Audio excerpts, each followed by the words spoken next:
सुनाने जा रहे हैं होली गीत, बहुत प्यारा सा और पारंपरिक बहुत पुराना गीत है। आप लोग को सुनाने जा रहे हैं। मोनू भैया इधर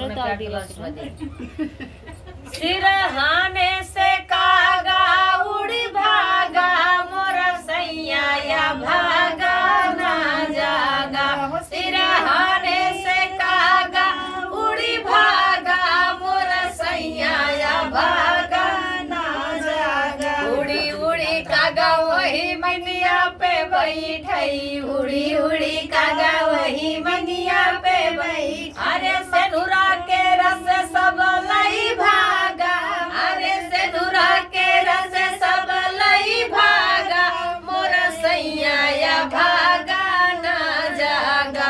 सिरहाने से कागा उड़ी भागा मोरा सैया या भागा ना जागा।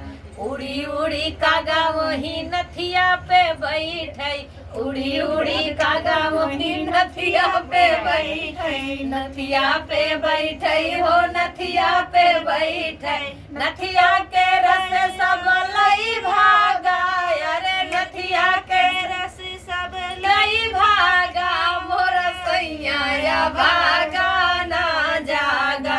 सिरहाने से कागा उड़ी भागा मोरा सैया या भागा ना जागा।